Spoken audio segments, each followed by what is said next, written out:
Greetings. This is one of the places that we drive and pass by and we never really pay attention to. It's right at the top of the mountain. If you can listen carefully, you will also hear the sound of the waterfalls. It's just amazing that this is the top of the mountain, but the water is coming somewhere out of the surface.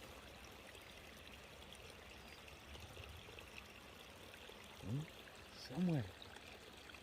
It's just amazing. You can see this, it goes down there, it makes waterfall. So I decided to take a drive because I was parking somewhere, because I needed a place where I can turn it into my mountain, my prayer mountain. And you can see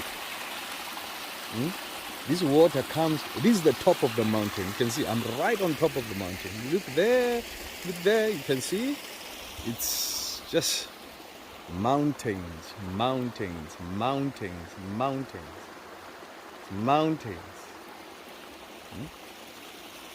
That's the valley down there. I'm not putting on mountain shoes for hiking, so I'm afraid to go down, because already I almost slipped and fell. As you can see, the water, even there where I come from, there is a water. So yeah, but it is a beautiful place.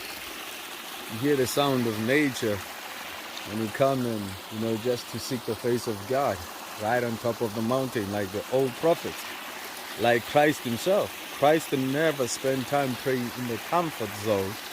He looked for a mountain, a quiet place where he can be able to commune with God. It's a lovely place. When you know that in the midst of the comfort, you have tried all that you could. You have tried to make things work one way or another. But it seems like you're just between the hard place and a rock. What do? You need a quiet place like this. This is right on top of the mountain. Not just one mountain, the top of quite a number of mountains. You can see down there is a valley, and the other mountain begins. Down there is a valley, the other mountain begins. It is quiet. All you hear is the sound of birds.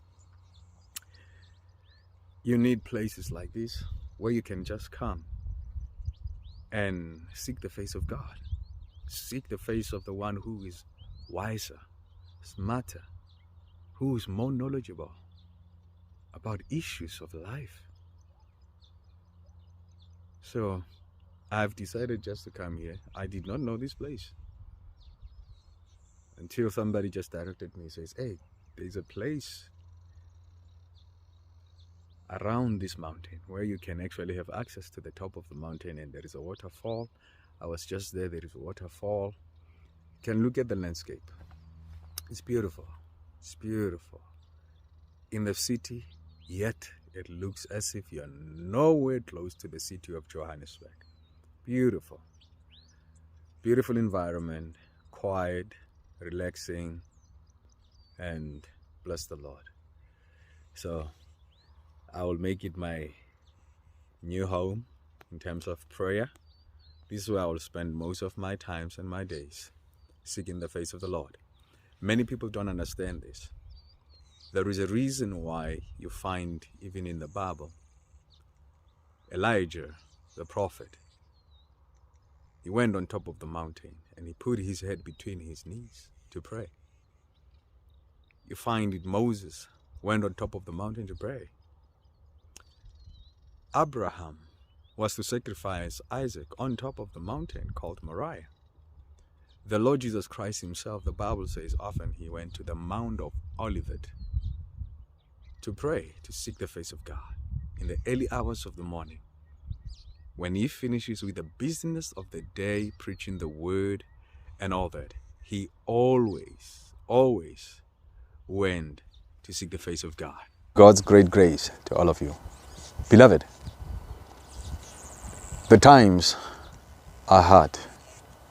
The times are challenging. We live in the times or in the era where we cannot make it alone. We need the higher power. We need somebody who's more wiser, somebody who's more smarter, somebody who knows everything concerning life. I mean, we need God when we have tried all that we could in life. And it seems like nothing is working, nothing is coming through, nothing. You know, I'm reminded in the Bible when David was just crowned king, where the Philistines gathered themselves to kill him, because they knew that if this man succeed on the throne, it might be the end of them. What did they do? They gathered together to fight. But David inquired of the Lord. The Bible says David inquired of the Lord, should I pursue the Philistines? Should I go after them? Would I succeed in the mission that I have to? And God said to him, go after them. You will be able to kill them. And he did.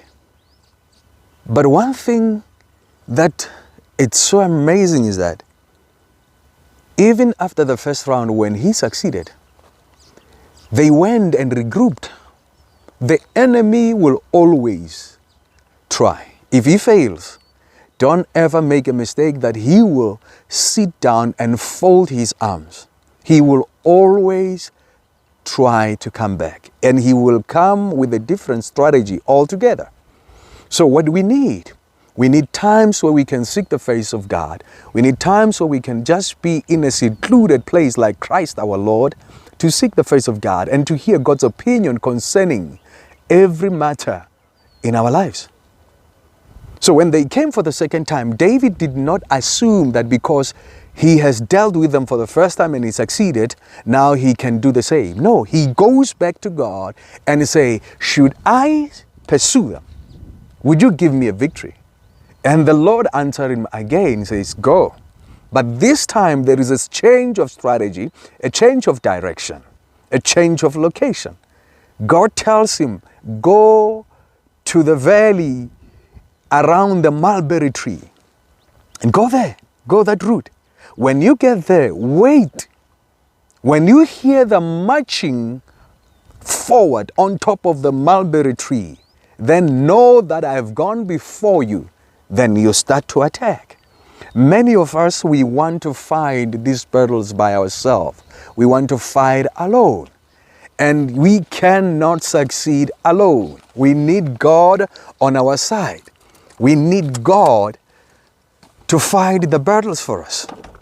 You have tried. I'm just here to speak to somebody that you have tried and you know that nothing's working. Even me, there are things that I have tried. There are things that I feel they are no longer worth fighting for. They are no longer worth my energy and strength and my time. It is time to move on. But before one can do that, before you get to that kind of decision, you need to seek the face of the Creator, the face of the one who makes all things beautiful in His time. The word of the Lord says, He makes all things beautiful in His time. And I'm talking about Jesus, the author and the finisher, the Lord God Most High. He who is able to do exceedingly abundantly above all that we may ask or even think. Listen to me, child of God. God is aware of that situation. And God wants to bring about victory. Before you turn your back, before you give up, seek God. Let God tell you His mind. Before you can pursue the enemy, assuming that you will have victory, seek God. What is it that I must do next, Almighty Father? And He is able to give us answers when we need Him. Is it not in His word that He says, call upon me in the day of trouble, and I'll come and deliver you? Is it not in His word that He has promised that till now you have not asked anything in my name? Ask, and I'll give it to you, so that you may glorify me. Let's do the right thing.